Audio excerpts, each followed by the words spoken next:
Item ಯಾವುದೇ ಇರಲಿ try ಮಾಡಿ ಆಚಿ ಚಿಕನ್ ಮಸಾಲಾ. ಆಚಿ ಚಿಕನ್ ಮಸಾಲಾ 3 ದಿನದ ವಿಶೇಷ ಅಧಿವೇಶನದ ಮೊದಲ ದಿನ ಆರಂಭ ಆಗಿದೆ. 2 ವಿಧೇಯಕವನ್ನು ಮಂಡಿಸುವಂತಹ ಕೆಲಸ ಆಗಿದೆ. ಲೋಕಸಭೆಯಲ್ಲಿ ಮಹಿಳಾ ಮೀಸಲಾತಿಯ ದಂಗಲ್ ಜೋರಾಗ್ತಾ ಇದೆ. ಕೇಂದ್ರ ವರ್ಸಸ್ ವಿಪಕ್ಷಗಳ ಮಧ್ಯೆ ಬಿಲ್ ವಾರ್ ಜಾಸ್ತಿ ಆಗ್ತಾ ಇರುವಂಥದ್ದು. ಮುಸ್ಲಿಂ ಒಳ ಮೀಸಲಾತಿಗೆ ಸಮಾಜವಾದಿ ಪಕ್ಷ ಆಗ್ರಹಿಸ್ತಾ ಇದೆ. ಮುಸ್ಲಿಂ ಒಳ ಮೀಸಲಾತಿ ಸಾಧ್ಯವಿಲ್ಲ ಅಂಥೇಳಿ ಗೃಹ ಸಚಿವರಾದ ಅಮಿತ್ ಶಾ ಅವರು ಸ್ಪಷ್ಟನೆ ಕೊಟ್ಟಿದ್ದಾರೆ.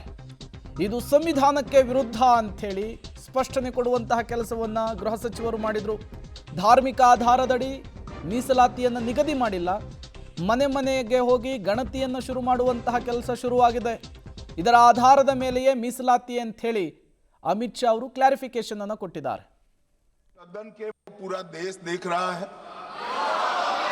कुछ स्टेटमेंट ऐसे किए गए जो जनता में चिंता पैदा कर सकते हैं. अखिलेश जी ने कहा जनगणना क्यों नहीं हो रही.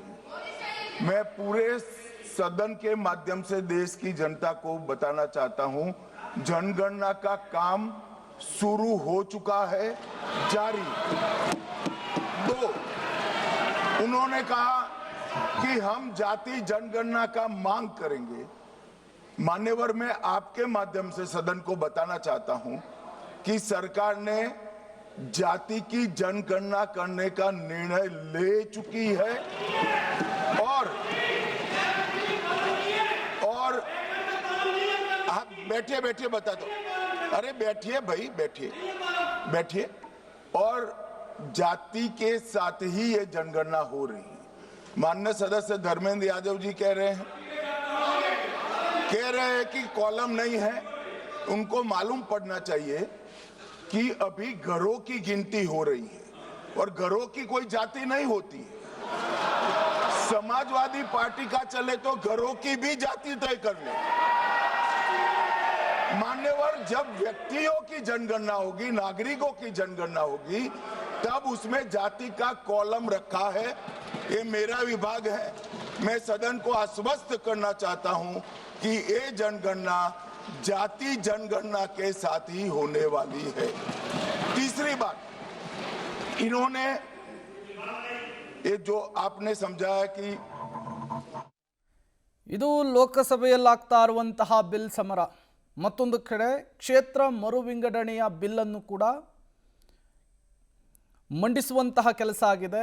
ಇದಕ್ಕೂ ಕೂಡ ವಿರೋಧ ಪಕ್ಷಗಳು ಆಕ್ಷೇಪವನ್ನು ವ್ಯಕ್ತಪಡಿಸಿದ್ದಾವೆ. ಹಾಗಾದರೆ ಕ್ಷೇತ್ರ ಪುನರ್ವಿಂಗಡಣೆ ಯಾರಿಗೆ ಶಾಕ್? ನೋಡ್ತಾ ಹೋಗೋಣ. ಮೊದಲನೇದಾಗಿ ಕರ್ನಾಟಕ. ಪ್ರಸ್ತುತ 28 ಲೋಕಸಭಾ ಕ್ಷೇತ್ರಗಳಿದ್ದಾವೆ. 50% ಹೆಚ್ಚಳವಾಗಿದ್ದೇ ಆದರೆ ಲೋಕಸಭಾ ಕ್ಷೇತ್ರಗಳ ಸಂಖ್ಯೆ 42 ಆಗುತ್ತೆ. 2011ರ ಜಾತಿ ಗಣತಿಯನ್ನು ಕನ್ಸಿಡರ್ ಮಾಡಿದರೆ 42 ಲೋಕಸಭಾ ಕ್ಷೇತ್ರಗಳು ಕರ್ನಾಟಕದ ಪಾಲಿಗಾಗುತ್ತೆ. ಸೀಟುಗಳ ಸಂಖ್ಯೆ +14 ತೋರಿಸ್ತಾ ಇದೆ. ಬಟ್ ನಷ್ಟ ಇಲ್ಲ ಅನ್ನೋದು ಗೊತ್ತಾಗ್ತಾ ಇದೆ. ಬೇರೆ ರಾಜ್ಯಗಳನ್ನು ಮಾಹಿತಿಯನ್ನು ಕೂಡ ನಾವು ನಿಮ್ಮ ಮುಂದೆ ಇಡ್ತಾ ಇದ್ದೀವಿ. ಮತ್ತೊಂದು ರಾಜ್ಯ ತಮಿಳುನಾಡು. ಪ್ರಸ್ತುತ 39 ಲೋಕಸಭಾ ಕ್ಷೇತ್ರಗಳಿರುವಂಥದ್ದು. 50% ಹೆಚ್ಚಳವಾಗಿದ್ದೇ ಆದರೆ 59 ಕ್ಷೇತ್ರಕ್ಕೆ ಇದು ಏರಿಕೆ ಆಗುತ್ತೆ. 2011ರ ಜನಗಣತಿಯನ್ನು ಕನ್ಸಿಡರ್ ಮಾಡಿದರೆ 50 ಲೋಕಸಭಾ ಕ್ಷೇತ್ರಗಳು ತಮಿಳುನಾಡು ಪಾಲಿಗಾಗುತ್ತೆ. ಅಲ್ಲಿಗೆ ಸೀಟುಗಳ ಸಂಖ್ಯೆ +11 ಆದರೂ ಕೂಡ ನಷ್ಟ ಆಗುವಂಥದ್ದು -9 ಸೀಟುಗಳು ಅನ್ನೋದು ಗೊತ್ತಾಗ್ತಾ ಇದೆ. ಹಾಗಾಗಿಯೇ MK ಸ್ಟಾಲಿನ್ ಈಗ ಪ್ರತಿಯನ್ನು ಸುಟ್ಟು ಆಕ್ರೋಶವನ್ನು ಹೊರಹಾಕ್ತಿದ್ದಾರೆ. ಇನ್ನು ಕೇರಳ. ಪ್ರಸ್ತುತ 20 ಲೋಕಸಭಾ ಕ್ಷೇತ್ರಗಳಿದ್ದಾವೆ. 50% ಹೆಚ್ಚಳವಾದರೆ ಅದು 30ಕ್ಕೆ ಏರಿಕೆ ಆಗುತ್ತೆ. 2011ರ ಜನಗಣತಿಯನ್ನು ಕನ್ಸಿಡರ್ ಮಾಡಿದರೆ ಅದನ್ನು ಮಾನದಂಡವಾಗಿಟ್ಕೊಂಡ್ರೆ ಕೇವಲ 3 ಸೀಟುಗಳು ಏರಿಕೆ ಆಗುತ್ತೆ. ಅಂದರೆ 23ಕ್ಕೆ ಏರಿಕೆ ಆಗುತ್ತೆ. +3 ಆದರೂ ಕೂಡ ನಷ್ಟ ಆಗುವಂಥದ್ದು -7 ಸೀಟು ಅನ್ನೋದು ಕೇರಳದ ಆಕ್ಷೇಪ. ಹಾಗಾಗಿಯೇ ಕೇರಳದ ಸಂಸದರು ಕೂಡ ಇದಕ್ಕೆ ಆಕ್ಷೇಪವನ್ನು ವ್ಯಕ್ತಪಡಿಸ್ತಾ ಇರುವಂಥದ್ದು. ಅದರ ಜೊತೆಗೇನೆ ಆಂಧ್ರ ಪ್ರದೇಶ ಪ್ರಸ್ತುತ 25 ಲೋಕಸಭಾ ಕ್ಷೇತ್ರಗಳನ್ನು ಹೊಂದಿದೆ. 50% ಹೆಚ್ಚಳವಾದರೆ ಇದು 38ಕ್ಕೆ ಏರಿಕೆ ಆಗುತ್ತೆ. 2011ರ ಜಾತಿ ಗಣತಿಯನ್ನು ಕನ್ಸಿಡರ್ ಮಾಡಿದರೆ ಕೇವಲ 34 ಸೀಟುಗಳಿಗೆ ಸೀಮಿತ ಆಗುತ್ತೆ. ಒಟ್ಟು ಸೀಟುಗಳ ಸಂಖ್ಯೆಯಲ್ಲಿ 9 ಹೆಚ್ಚಳವಾದರೂ ಕೂಡ ಆಂಧ್ರ ಪ್ರದೇಶಕ್ಕೆ ನಷ್ಟ ಆಗುವಂಥದ್ದು -4. ಹಾಗಾಗಿ ಆಂಧ್ರ ಪ್ರದೇಶದ ಸಂಸದರು ಕೂಡ ಇದಕ್ಕೆ ಆಕ್ಷೇಪವನ್ನು ವ್ಯಕ್ತಪಡಿಸ್ತಾ ಇದ್ದಾರೆ. ಮತ್ತೊಂದು ರಾಜ್ಯ ತೆಲಂಗಾಣ. ಪ್ರಸ್ತುತ 17 ಲೋಕಸಭಾ ಕ್ಷೇತ್ರಗಳಿದ್ದಾವೆ. 50% ಹೆಚ್ಚಳಕ್ಕೆ ಬಂದರೆ 26ಕ್ಕೆ ಏರಿಕೆ ಆಗಬೇಕು. ಬಟ್ 2011ರ ಜಾತಿಗಣತಿಯನ್ನು ಕನ್ಸಿಡರ್ ಮಾಡಿದರೆ ಕೇವಲ 24 ಸೀಟುಗಳ ಏರಿಕೆ ಆಗುತ್ತೆ. ಅಲ್ಲಿಗೆ +7 ಆದರೂ ಕೂಡ ನಷ್ಟ ಆಗುವಂತಹದ್ದು 2 ಸೀಟು. ಹಾಗಾಗಿಯೇ ತೆಲಂಗಾಣದಿಂದಲೂ ಕೂಡ ಇದಕ್ಕೆ ಆಕ್ಷೇಪ ಇದೆ ಕ್ಷೇತ್ರ ಪುನರ್ವಿಂಗಡಣೆಯ ವಿಚಾರಕ್ಕೆ ಸಂಬಂಧಪಟ್ಟಂತೆ. ಮತ್ತೊಂದು ಉತ್ತರ ಪ್ರದೇಶ, ಅತಿ ದೊಡ್ಡ ರಾಜ್ಯ ಇದು, ಉತ್ತರ ಭಾರತದಲ್ಲಿ ಬರುತ್ತೆ. ಪ್ರಸ್ತುತವಾಗಿ ಇಲ್ಲಿ 80 ಸೀಟುಗಳಿದ್ದಾವೆ MP ಸೀಟು. 50% ಹೆಚ್ಚಳವಾದರೆ 120ಕ್ಕೆ ಅದು ಏರಿಕೆ ಆಗುತ್ತೆ. 2011ರ ಜಾತಿಗಣತಿಯನ್ನು ಕನ್ಸಿಡರ್ ಮಾಡಿದರೆ ಇದೇ ಸೀಟುಗಳ ಸಂಖ್ಯೆ 138ಕ್ಕೆ ಏರಿಕೆ ಆಗುತ್ತೆ. +58 ಸೀಟುಗಳ ಹೆಚ್ಚಳ ಆದರೂ ಕೂಡ ಲಾಭ ಆಗುವಂತಹದ್ದು ಉತ್ತರ ಪ್ರದೇಶಕ್ಕೆ, +18 ಇಲ್ಲಿ ಬೋನಸ್ ಆಗುತ್ತೆ ಅನ್ನುವಂತಹ ಲೆಕ್ಕಾಚಾರ ಇದೆ. ಹಾಗಾಗಿಯೇ ದಕ್ಷಿಣ ಭಾರತಕ್ಕೆ ಇದು ಅನ್ಯಾಯ ಅನ್ನುವಂತಹ ಮಾತುಗಳು. ಮತ್ತೊಂದು ಅತಿ ದೊಡ್ಡ ರಾಜ್ಯ ಬಿಹಾರ, ಜನಸಂಖ್ಯೆಯಲ್ಲೂ ಕೂಡ ಹೌದು. ಪ್ರಸ್ತುತವಾಗಿ 40 MP ಸೀಟ್ಗಳಿಲ್ಲಿ ಬರುತ್ತೆ. 50% ಹೆಚ್ಚಳವಾದರೆ ಇದು 60ಕ್ಕೆ ಏರಿಕೆ ಆಗುತ್ತೆ. 2011ರ ಜಾತಿ ಗಣತಿಯನ್ನು ಕನ್ಸಿಡರ್ ಮಾಡಿದರೆ ಇದೇ ಸೀಟುಗಳ ಸಂಖ್ಯೆ 72ಕ್ಕೆ ಏರಿಕೆ ಆಗುತ್ತೆ. +32 ಸೀಟುಗಳು ಇಲ್ಲಿ ಎಕ್ಸ್ಟ್ರಾ ಆಡ್ ಆನ್ ಆಗುತ್ತೆ. ಬಿಹಾರಕ್ಕೆ ಇಲ್ಲೂ ಕೂಡ ಲಾಭ ಆಗುತ್ತೆ, 12+ ತೋರಿಸ್ತಾ ಇದ್ದಾರೆ. ಹಾಗಾಗಿ ಉತ್ತರ ಭಾರತಕ್ಕೆ ಸಿಂಹಪಾಲು ಅನ್ನುವಂತಹ ವಿಚಾರ ಮುನ್ನೆಲೆಗೆ ಬರ್ತಾ ಇದೆ. ಇನ್ನು ರಾಜಸ್ಥಾನದ ಡೇಟಾವನ್ನು ಕೂಡ ನಾವು ನಿಮ್ಮ ಮುಂದೆ ಇಡ್ತಾ ಇದ್ದೀವಿ. ರಾಜಸ್ಥಾನದಲ್ಲಿ ಪ್ರಸ್ತುತ 25 ಲೋಕಸಭಾ ಕ್ಷೇತ್ರಗಳಿದ್ದಾವೆ. 50% ಹೆಚ್ಚಳಕ್ಕೆ ನಿರ್ಧಾರವನ್ನು ಕೈಗೊಂಡ್ರೆ ಅದು 38ಕ್ಕೆ ಏರಿಕೆ ಆಗುತ್ತೆ. 2011ರ ಜಾತಿ ಗಣತಿಯನ್ನು ನೀವು ಕನ್ಸಿಡರ್ ಮಾಡಿದರೆ ಅದೇ ಸೀಟುಗಳ ಸಂಖ್ಯೆ 47ಕ್ಕೆ ಏರಿಕೆ ಆಗುತ್ತೆ.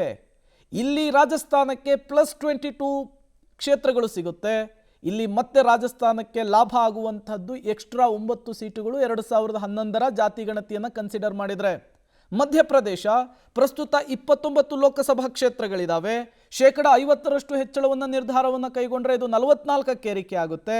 ಅದೇ ನೀವು 2011ರ ಜಾತಿ ಗಣತಿಯನ್ನು ಕನ್ಸಿಡರ್ ಮಾಡಿದರೆ ಇದೇ MP ಸೀಟುಗಳ ಸಂಖ್ಯೆ 50ಕ್ಕೆ ಏರಿಕೆ ಆಗುತ್ತೆ. ಅಲ್ಲಿ ಸೀಟುಗಳ ಸಂಖ್ಯೆ +19 ಆದರೂ ಕೂಡ 2011ರ ಜಾತಿ ಗಣತಿಯನ್ನು ಕನ್ಸಿಡರ್ ಮಾಡೋದ್ರಿಂದ +6 ಸೀಟುಗಳು 6 ಕ್ಷೇತ್ರಗಳು ಮಧ್ಯಪ್ರದೇಶಕ್ಕೆ ಹೊಸದಾಗಿ ಆಡ್ ಆನ್ ಆಗ್ತಾ ಹೋಗುತ್ತೆ. ಇದು ಕೂಡ ಉತ್ತರ ಭಾರತದಲ್ಲಿಯೇ ಬರ್ತಾ ಇದೆ. ಹಾಗಾಗಿಯೇ ಇದು ಉತ್ತರ ಭಾರತದವರಿಗೆ ಹೆಲ್ಪ್ ಆಗುತ್ತೆ ಅಂಥೇಳಿ. ಮತ್ತೊಂದು ರಾಷ್ಟ್ರದ ರಾಜಧಾನಿ ದೆಹಲಿ ಪ್ರಸ್ತುತ 7 ಸೀಟುಗಳಿಲ್ಲಿ ಬರುತ್ತೆ MP ಸೀಟು. 50% ಹೆಚ್ಚಳವಾದರೆ 7ರಿಂದ ಇದು 11ಕ್ಕೆ ಶಿಫ್ಟ್ ಆಗುತ್ತೆ. 2011ರ ಜಾತಿ ಗಣತಿಯನ್ನು ನೀವು ಕನ್ಸಿಡರ್ ಮಾಡಿದರೆ 16 ಸೀಟಿಗೆ ಏರಿಕೆ ಆಗುತ್ತೆ. ಇಲ್ಲಿ ಒಟ್ಟು ಸೀಟುಗಳಲ್ಲಿ 9+ ಆದರೆ 2011ರ ಜಾತಿ ಗಣತಿಯನ್ನು ಕನ್ಸಿಡರ್ ಮಾಡೋದ್ರಿಂದ 5 ಕ್ಷೇತ್ರಗಳು ಹೊಸದಾಗಿ ಮತ್ತೆ ಸೇರ್ಪಡೆ ಆಗುತ್ತೆ. ಇದು ಕೂಡ ಅವರಿಗೆ ವರ ಆಗುತ್ತೆ ಅನ್ನುವಂತಹ ವಿಚಾರ. ಮತ್ತೊಂದು ರಾಜ್ಯ ಗುಜರಾತ್, ಇಲ್ಲಿ 26 MP ಕ್ಷೇತ್ರಗಳಿದ್ದಾವೆ. ಲೋಕಸಭಾ ಸದಸ್ಯರ ಬಲ ಇದೆ. 50% ಹೆಚ್ಚಳವಾದರೆ ಅದು 39ಕ್ಕೆ ಏರಿಕೆ ಆಗುತ್ತೆ. ಅದಕ್ಕೂ ಮೊದಲು ಪಶ್ಚಿಮ ಬಂಗಾಳವನ್ನು ನೋಡೋಣ. ಪಶ್ಚಿಮ ಬಂಗಾಳದಲ್ಲಿ ಸದ್ಯ 42 ಲೋಕಸಭಾ ಕ್ಷೇತ್ರಗಳಿರುವಂಥದ್ದು. 50% ಹೆಚ್ಚಳವಾದರೆ ಅದು 63ಕ್ಕೆ ಏರಿಕೆ ಆಗುತ್ತೆ.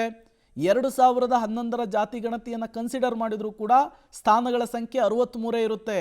ಸೀಟುಗಳ ಸಂಖ್ಯೆಯಲ್ಲಿ 21 ಏರಿಕೆ ಆದರೂ ನಷ್ಟ ಇರಲ್ಲ ಅನ್ನೋದು ಗೊತ್ತಾಗ್ತಾ ಇದೆ. ಮತ್ತೊಂದು ರಾಜ್ಯ ಗುಜರಾತ್ನಲ್ಲಿ ಈಗಾಗಲೇ 26 ಲೋಕಸಭಾ ಕ್ಷೇತ್ರಗಳು ಬರುತ್ತೆ. 50% ಹೆಚ್ಚಳವಾದರೆ ಅದು 39ಕ್ಕೆ ಏರಿಕೆ ಆಗುತ್ತೆ. 2011ರ ಜಾತಿ ಗಣತಿಯೇ ಜನಗಣತಿನೇ ಮಾನದಂಡವಾಗಿರೋದ್ರಿಂದ ಅದೇ ಸೀಟುಗಳ ಸಂಖ್ಯೆ 42ಕ್ಕೆ ಏರಿಕೆ ಆಗುತ್ತೆ. 16+ ಸೀಟುಗಳ ಸಂಖ್ಯೆ ಹೆಚ್ಚಳ ಆಗುತ್ತೆ.